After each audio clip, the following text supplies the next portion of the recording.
Shankaracharya Mithyanam Asmadacharya Paryantam Vande Guru Paramparam Srimatre Sri Gurubhyo Sabhai.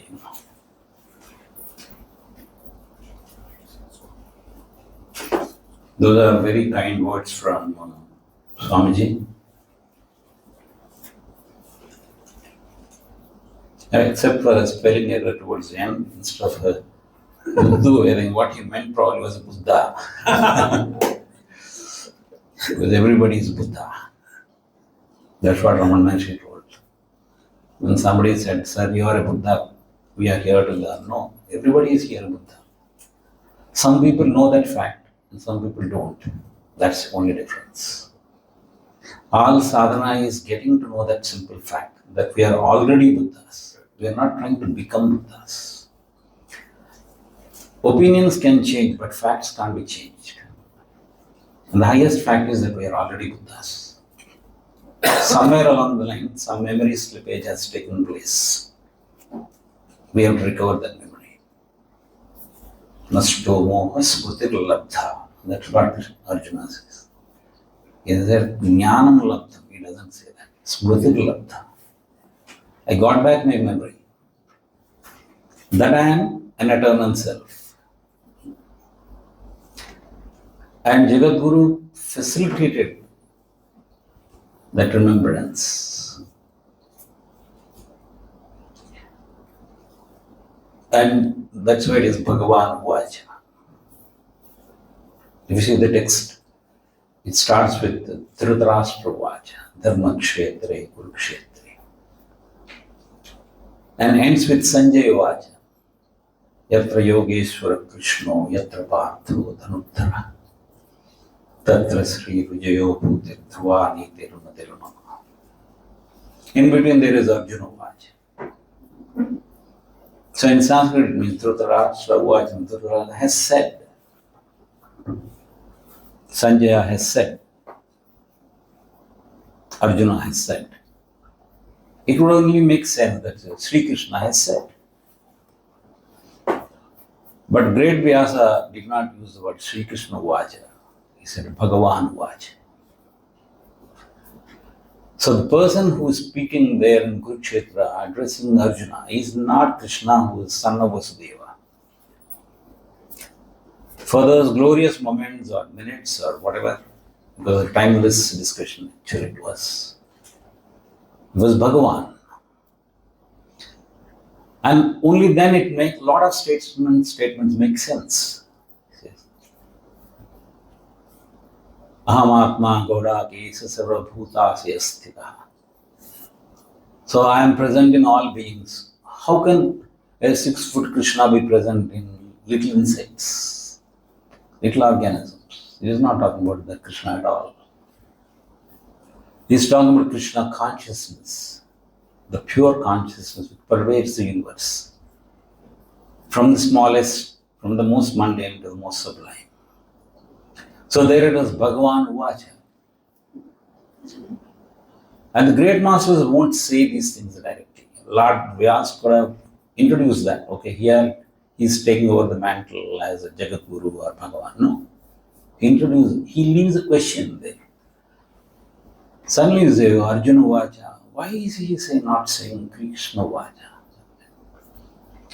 Once it is Bhagavan Vacha, it is Bhagavad Gita. It is not a Krishna Gita, it is not Arjuna Gita. Because it is Uddhava Gita. Uddhava is a disciple, that was not a teacher. Sometimes the teaching is named after the Guru and sometimes after the disciple. It just so happens. But the power of the Bhagavan Vacha is so much that nearly 5,000 years have passed. But commentaries keep coming again and again and again. Every master, every great school founder has produced a masterly commentary. Like Adi Shankaracharya and Advaita, or Ramanuja Bhashyam is there, and Dvaita Bhashyam is there, Nimbarka Bhashyam is there. Even in contemporary times, Paramahansa Yogananda wrote on God talks with Arjuna. Then, of course, there is Vivekananda's, Aurobindo's essays on Gita. So, this is an extraordinary treasure of wisdom, distilled in a distilled form. That's why the Brahma Vidyayam Upanishatsu. So Krishna has done the superb job of distilling all that Upanishadic glory and then put it in a simple, compact form, just 700 verses. And it inspired so many great teachers to produce commentaries. Just as Adi Shankaracharya has written, there's another great Mahatma who wrote this. Swami was referring to a text called Advaita Siddhi. And the author is Madhusudana Saraswati. So Madhusudana Saraswati is almost like one of those Everest kind of personalities in Advaita Vedanta. And Advaita Siddhi is almost like that apex text, written in a language which is full of Namya Nyaya and Purumimamsa. That means extremely rigorous logic, couched in very powerful technology. Those technical terms cannot be decoded unless you know the language itself. So he's the author of that great work. So such a profound scholar, but when it comes to his personal sadhana, he is a great devotee. He is a Krishna's devotee. Krishna param kimati tattvam aham na jane. Okay, Advaita Siddhi is a great thing. I've done some work. But when it comes to my personal favorite, it's only Krishna. He is the Parat. He is the greatest Tattvam that I know. So from the Advaitic standpoint, I might have written a lot of abstruse things. But when it comes to my personal sadhana, I'm a devotee. This is a hallmark of all the great thinkers, whether it is Adi Shankara or others. They are producers of masterly works of classical, rigorous Advaitic texts. At the same time, they are very deep devotees at heart. And it was an effortless reconciliation. It was not trouble at all. They could see one reflected in the other. And that Madhusudana Saraswati, great scholar, has written a beautiful commentary on Bhagavad Gita also. It's called Gudhartha Deepika.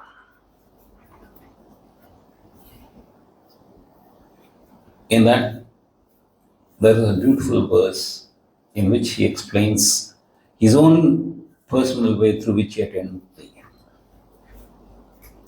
Kechit nigruhya karanani visrujjaya bhogam astaya yogamamalatmadhiyo yatante narayanasya mahimanam aparaparam aswadayan amrutasaramaham tu muktaha.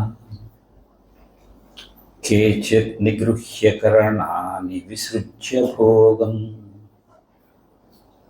There are a few great yogis. They could control their senses and withdraw from all the sensory pressures. Astaya yogamamalatmadhiyo yatante.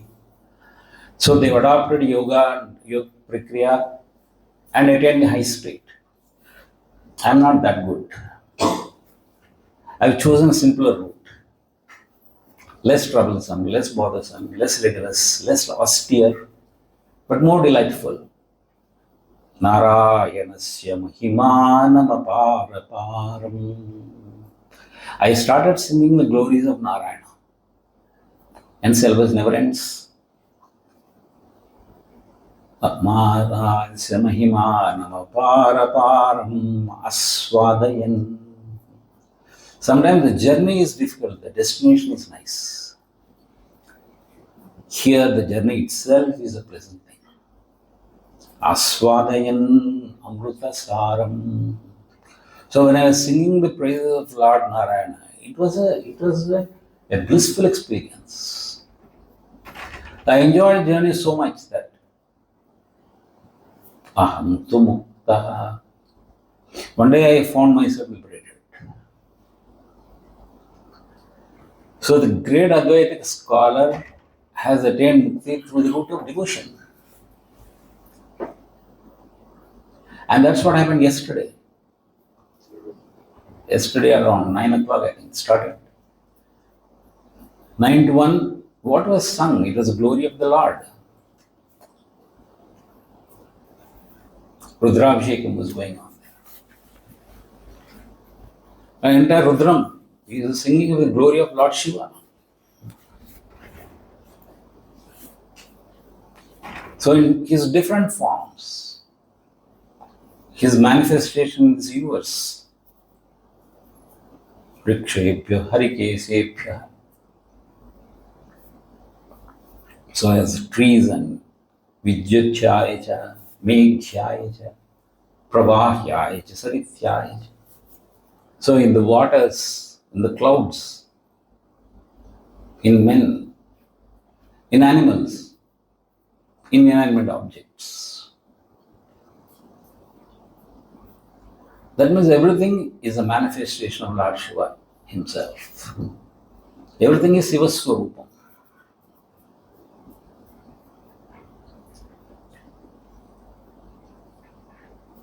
And it takes about 11-12 minutes for one Rudram. And they were done a wonderful chanting. And it went on for 3 to 4 hours and there was Abhishek.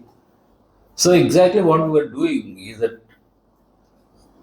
what Madhusudan Saraswati was saying. Mahimanam aparaparam aswadayan. So those who were present, they were enjoying that great chant of Rudram. They were enjoying that Abhishekam.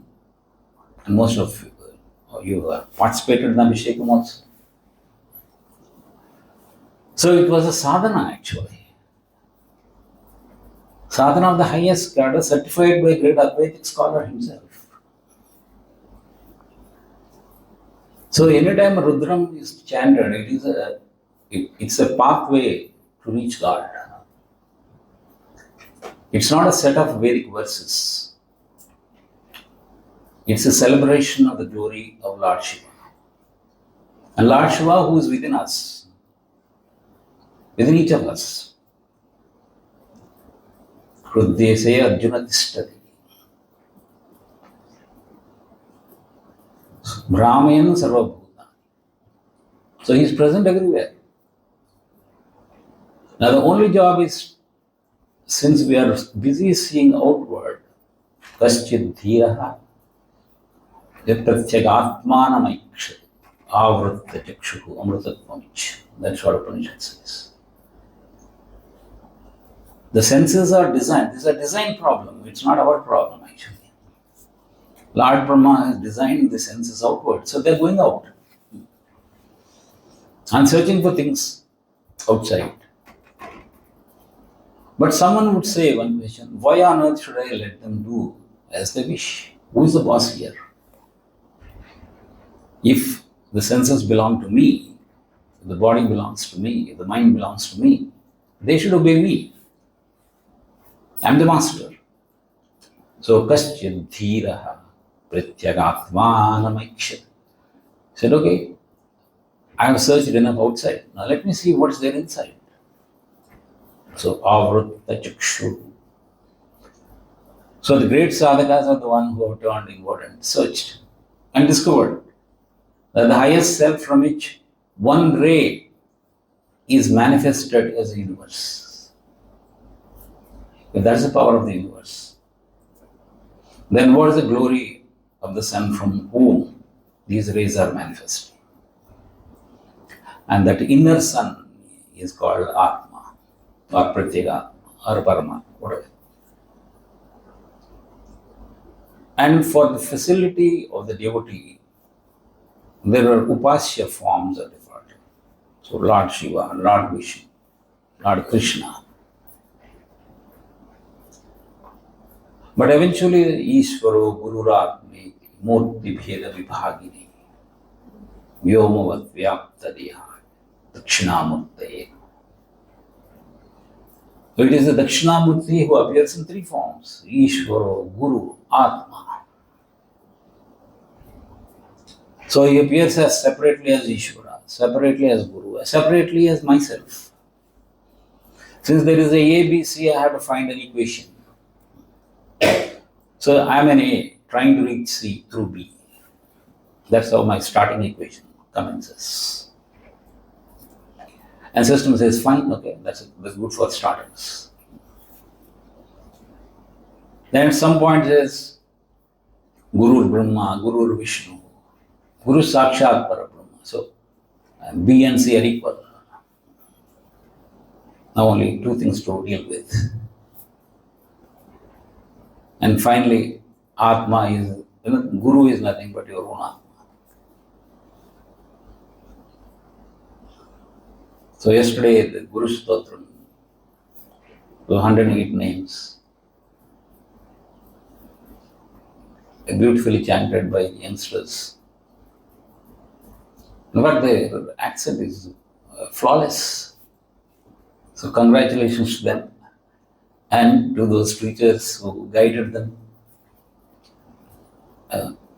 4 times listened and absolute flawless rendition.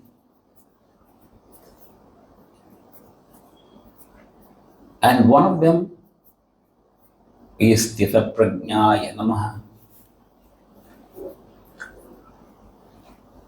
So that's about the Ashtottaram of Swami Chinmaya. It connects nicely with today's topic. Today's topic is Geeta Prajna. The attributes of a Geeta Prajna. How does one understand the attribute of Geeta Prajna? One is the Shastra, which gives a definition of Geeta Prajna.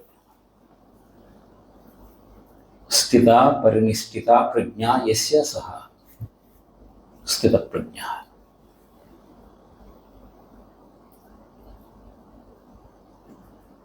Another is seeing Geeta Prajna in action. Everywhere Shastra is pratigna hetu and drishtanta. Pratigna is a statement, an affirmation. And then hetu is the logic behind that affirmation. Third is udaharanam, the example. Now here is a Geeta Prajna in action. So, in action not for a few years actually. The Prakriti's magic is that he was active for several decades. A few years he studied under Tapan Maharaj. But around mid-50s he started his movement until 94. About 40 years of immensely active life. So you can see Geeta Prajna in action in different contexts. Actually, the questions asked here, the first question which appears in the verse, appears so suitably to the journey of Geeta Prajna here.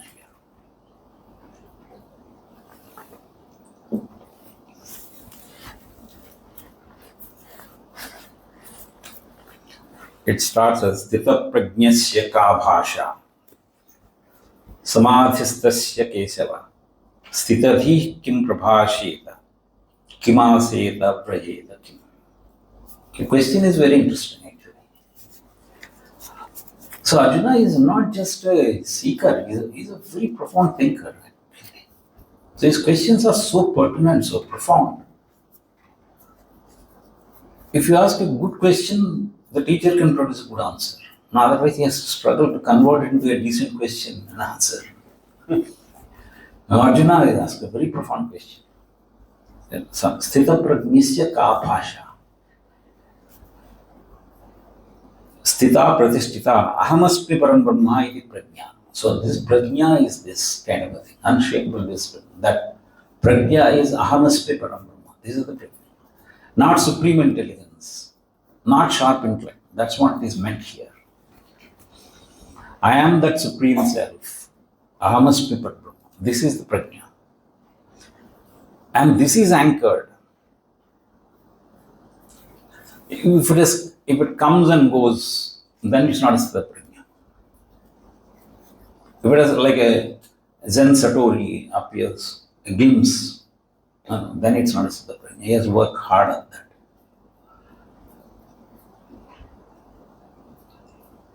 And he says, Sthita Prajnasya Kabhasha Samadhistasya Keshava. Sthitadhi kim prabhasheta kimavasita prajeta kim. Here actually two parts. Madhusudan Saraswati beautifully segregates these two in his Gudata Deepika. He finds four questions there actually in this verse. Question number one is, how does a Sthita Prajna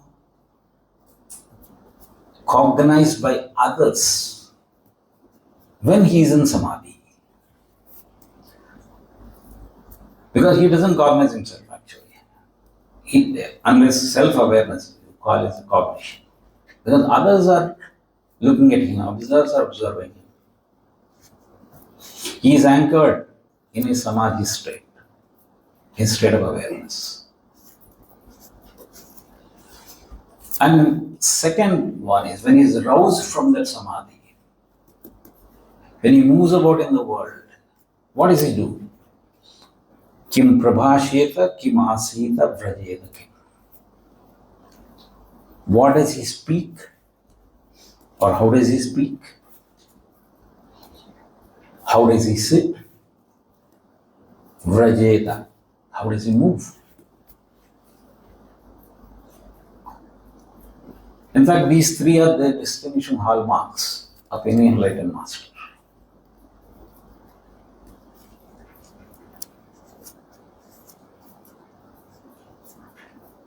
And Vrajanam is Gamanam. Actually, Paramahamsa Prajika Acharya, this is Vrajati Gachati. Pari Asnanda Gachati. One who travels all over. That's Parivrajika. Because Swami Chinmaya, he was a Parivrajika in its truest essence.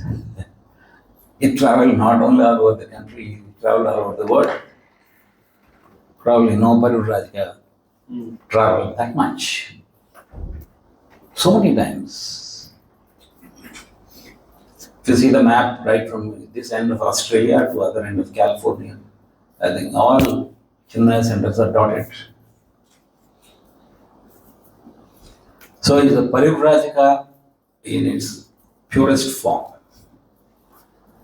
traversing multiple nationalities, multiple cultures, multiple social contexts. And Geeta taught in Powai, Bombay, in Sandipani is totally different from Geeta taught in Kerala. And Geeta taught in Australia or in US. Because the audience are different. The essence of Gita would not change, but the presentation would change. It has to be customized for that group. And one of the things that Jnana Yajna Acharya Namaha, you were mentioning that.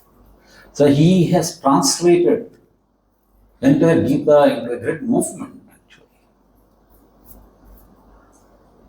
He learned from his guru in the traditional format, not as a Jnana Yajna. He did not learn in a Jnana Yajna format. He created a format for himself. Because he identified a different set of audience which was not noticed by others before.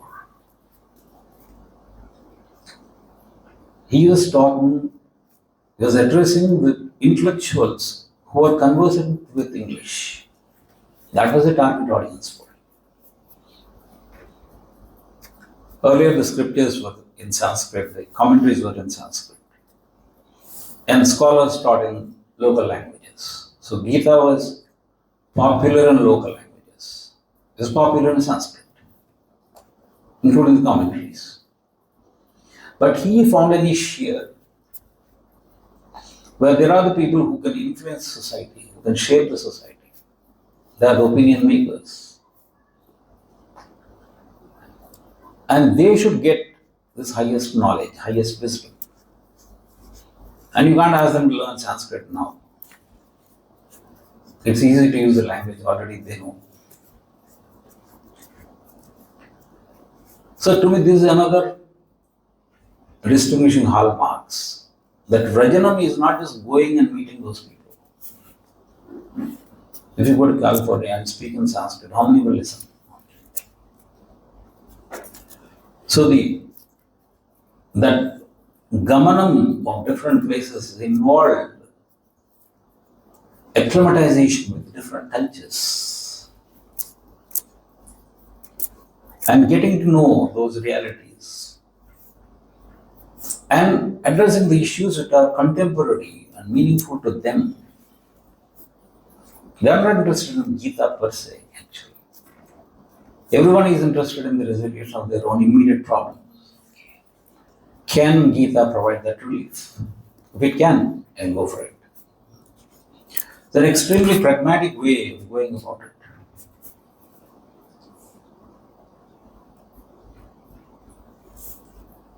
And Bhashanam. He was a very prolific speaker and a very prolific writer as well. Often it doesn't happen. Someone who writes doesn't speak much. Most of those who speak may not author many works. He did both while traveling a lot.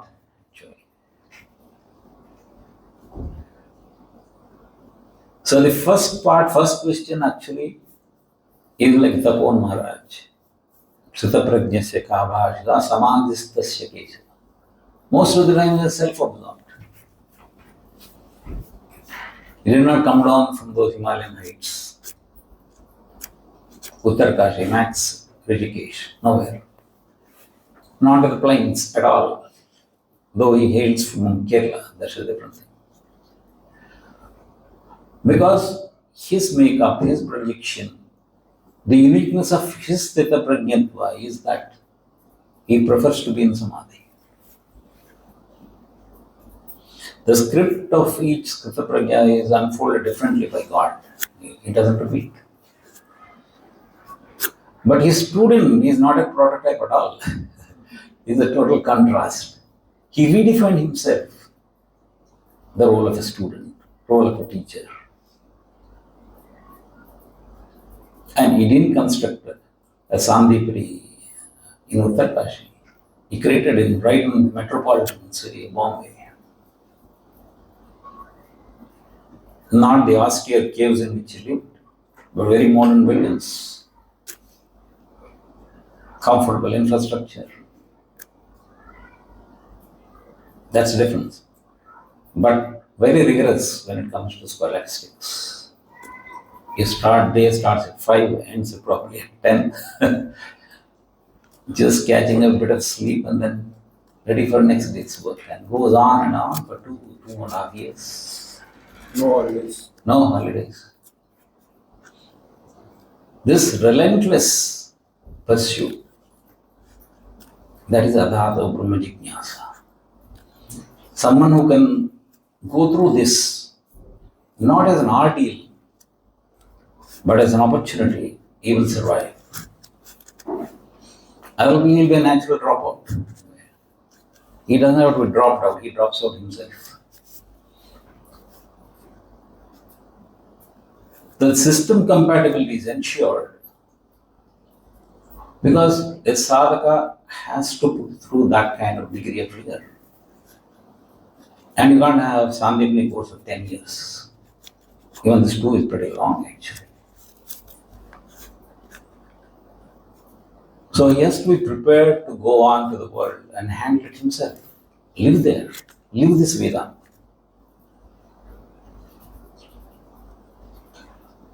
So coming back to this Sthita Prajna aspect, Each of these Sthita Prajnas are deeply anchored in their self. But depending on their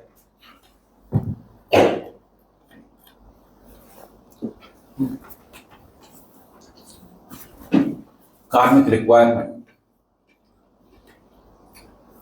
that awareness reflects either in their speech or actions or in their silence.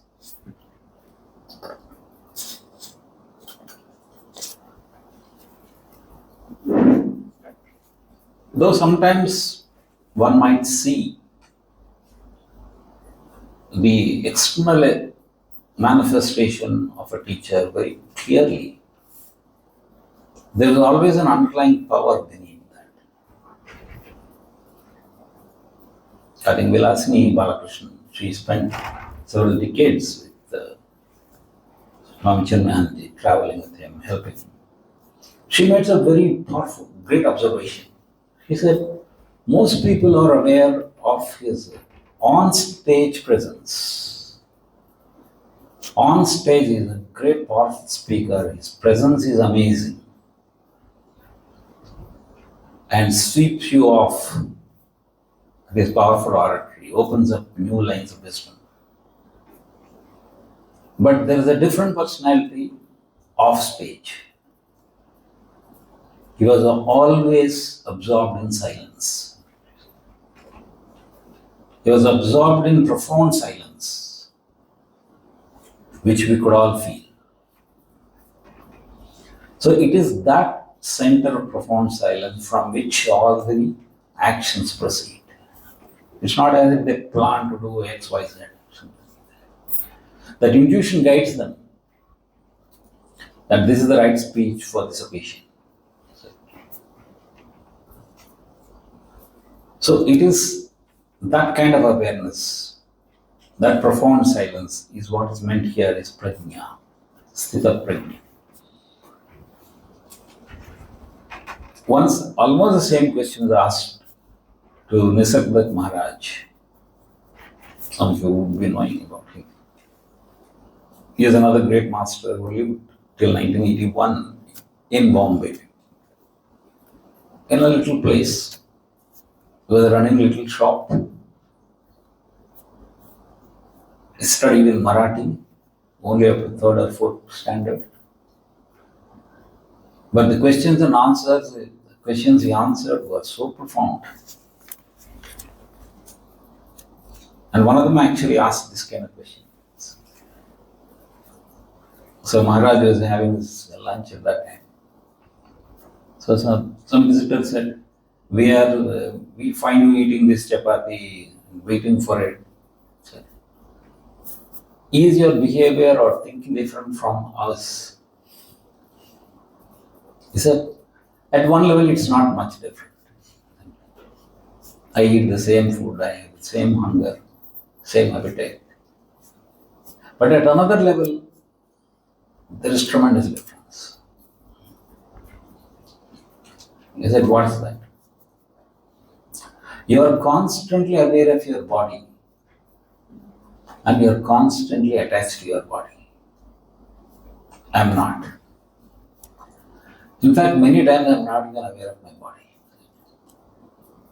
It appears somewhere as if some cloud in that horizon, distant horizon. So foreign from me. So I see its activities as if something is happening in a faraway horizon. And anything that appears in my mind, it just appears and disappears. It doesn't stay. So there is no vasana actually. Whatever needs to be spoken gets spoken. That's it. So this is actually sthita prajnasya kavasha. So that awareness takes over, in a sense, and it runs the show.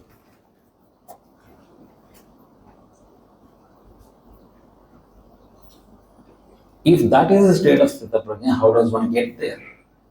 Now that's the next question.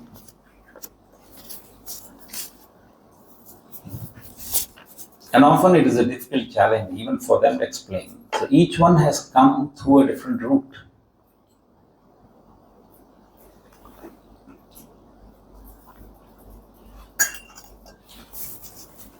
But one master said, sadhana is less of doing and more of attitude. Attitude is all 90% of sadhana. What are the doings and what are the activities? XYZ, that is secondary. Get the right attitude, whatever you do becomes sadhana. Now the next question is, what is the right attitude?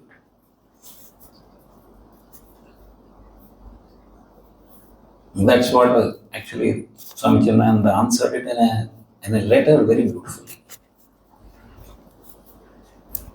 One devotee said, okay, I have a problem. Whenever I sit for meditation, the mind is going all over the place. So hardly I'm able to sit for 15-20 minutes. How do I increase my time? And that's the question. The answer is, if I tell you what you should do, then you don't have to sit for meditation. Actually, your life will become meditation itself. Now, what is that secret recipe? If you can take sincerely as Ishwar Prasad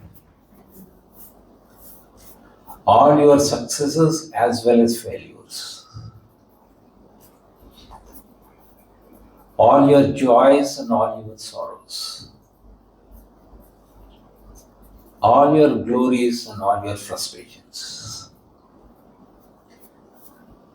If you can take all of them as Ishwar Prasad, you don't have to sit in meditation at all. Your life itself will become meditation.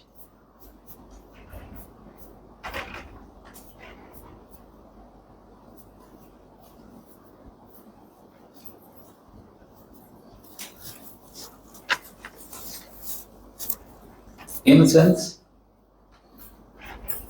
that's what is happening anyway. Because we have not chosen to be born in this place or in this particular form or to these parents. Nor do we choose the time we exit. So the time of entry and time of exit have already been Ishwar Prasad only.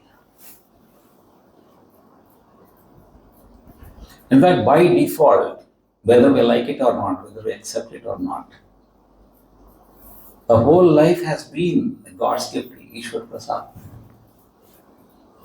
If the whole life is an Ishwara's gift, can individual events be outside the gift? They have to be. The whole train is Ishwar Prasad. You can't say this compartment is out. Everything has to be. That's integral. It's an integral coach.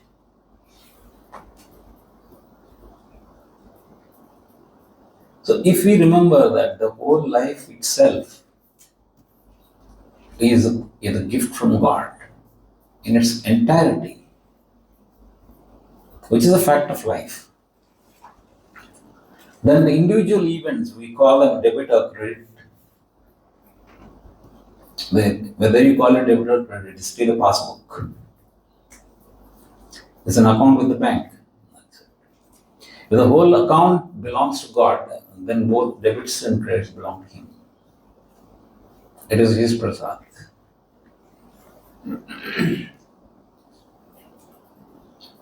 And then some people requested a more specific guideline.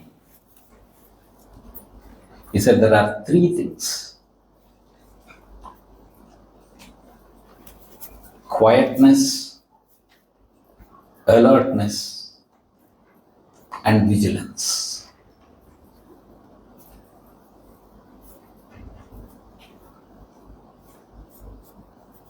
A quiet mind alert mind, a vigilant mind. All three should be accomplished simultaneously, not sequentially.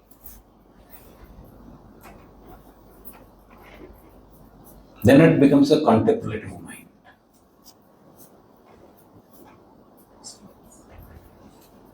What we call a nididhyasana actually. Atma vare drashtabhya srotavyo mantavyo nididhyasitavya. So Sravanam, then Mananam, then Nididhyasana, then Sakshatkara. So deep Nididhyasana leads to Sakshatkara. And that Nididhyasa has been redefined as contemplative mind, which is a combination of being vigilant, being alert, and being quiet.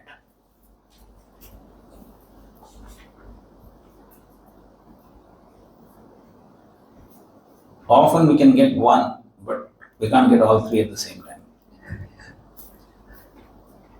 But there will be rare moments when everything falls in place. You will have moments of that. It happens in sports actually. When the challenge is at the highest level, the two champion players bring all of their resources together. They peak their quietness, they peak their alertness, and they peak their vigilance. Recently in that T20 match, I think India has won. Suryakumar Yadav's catch, remember that? The last over. So when someone like David Miller is batting, you don't know where he'll hit. So you have to be vigilant. So Suryakumar is there, is a long off waiting. If you are not vigilant, you will miss. Gone. And you see the ball coming to you. Then you have to be alert. You have to be alert about not just the ball, where you are standing, and where the boundary line is. That's a huge difference. If you are touching the boundary line and take the catch, it's a 6. So the alertness is phenomenal at that time. And then you should be extremely quiet so that you don't panic. You don't mess it up. You step over, pull the ball back, come, complete the catch. That's a hallmark of quiet. So all the three, quiet, alert, and vigilant, they peaked at that moment. So at that time, Surya is a meditating yogi actually. And how do you do that? Later somebody asked me, he said, we keep practicing in our field coaching, he said. That means I have sorted that field coach. It's not regular catch nowadays actually. Coaching and all coaching, fielding, batting, all have gone tremendous change actually. Now people are practicing even this. So when you practice again and again, you get that calmness, you get that composure, you get that balance, you get that alertness. Abhyasena kaunteya vairagyena cha guhyate. That's exactly Krishna told Arjuna. How to control the mind? He said, Abhyasa and Vairagya. Abhyasa is practice. So you keep doing this contemplative mind at different points of time. How to make it quiet sometimes. How to make it vigilant some other times. How to make it alert some other times.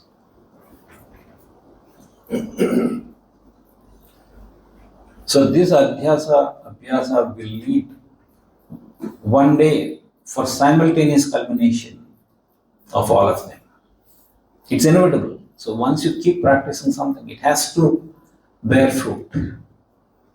There's no other way.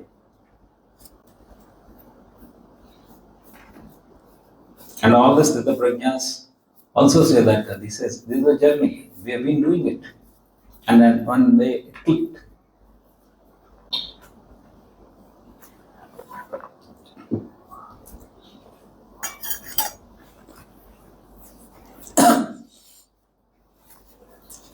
So the syllabus for journey is same as syllabus for destination. It's not as if you keep doing X and you end up with Z.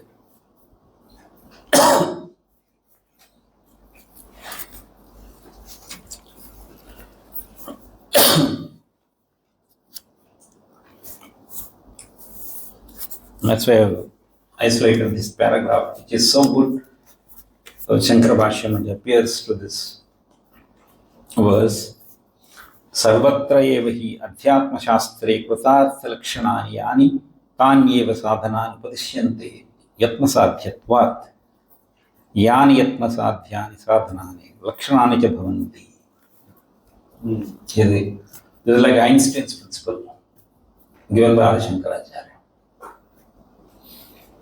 So what are the attributes of a sadhaka? And what are the characteristics of a siddha? No, they are not different. They are identical. If X, Y, Z are to be part of sadhana, during sadhana you have to put effort and achieve them. And in a siddha, they effortlessly manifest. If it is calmness, you have to work hard at attaining calmness. For a siddha purusha, calmness is effortless.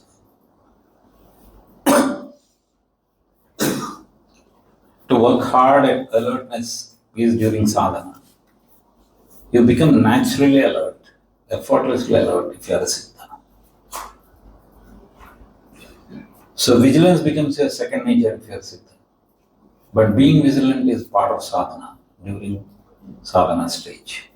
So there are no separate descriptions for whatever sadhana which is done with effort and labor becomes effortless manifestation for a Siddha Purusha. So this is the position Adi Shankaracharya has clarified. And the last one sums up this sthiti. Yesha Brahmi Sthiti Prartha Uchyate Aryepi Brahmanirvana Uchyate Yesha Brahmi Sthiti Prapya Nainam Prapya Mumhyati Sthitvasyam Antakalepi Brahmanirvana Uchyate. This is called Brahmi Sthiti. That's fine. But the next two lines are very important. Sthitvasyam Antakalepi. You don't have to get to the age of 30 or 30, 40 years. If you are 97, keep working at it. Maybe you will get it next day. Antakalepi. Even at the late stages, you never know when it will click. So never give up. Suppose you might have started very late, doesn't matter. Antakalepi, keep persisting till the very end. Even that very last minute, very moment, can be that moment of Brahmi Sthiti. Who knows? So there is no need for someone who has started late or who has aged. These things don't matter at all. Antakalepi, Brahmanirvana. And then he adds one beautiful sentence which Acharya Shankara doesn't add one word extra anywhere. Here he added one word, one sentence actually. Ante vaisyapi Brahmanirvana vrichyati moksham gacchati. Kimu vaktavyam brahmacharyadeva sanyasya yavajjivam yo brahmanyeva vatishrate sa brahmanirvanam vrichyati. This is a sentence which is not needed there at all. Says someone who has attained even in the last moment or last days, he attains Brahman. Fine. Then he added one sentence. What can be said about someone who has taken sannyas right from brahmacharya, lived his whole life in that Brahmi state? He is speaking about himself. He has not moved from grahastha to sannyas. From brahmacharya he became a sannyasi. Whole life he lived in Brahmi state. So Sthita Prajna reveals about himself in a rare burst, despite their control. Sometimes just occasion shows up. So Adi Shankara lived in the Brahmi state right from the beginning, throughout his life. So the Brahmi state is the state in which he wrote his Advaitic texts, he wrote his great Saundara Lahari, he wrote his Ananda Lahari. So they are emanations of a realized master. So they're packed with so much power and great wisdom. And that's why there is tremendous compassion. There are so many Prakarana Granthas which have simple question answer kind of sessions. It doesn't introduce much technical terminology at all. Though the Prasthanatraya Bhashyam, of course, has to be rigorous, given its nature, a scholastic nature. But the user-friendly format, that like a simple Vajgovindam, one stotram has lined up entire Advaita, highest truth.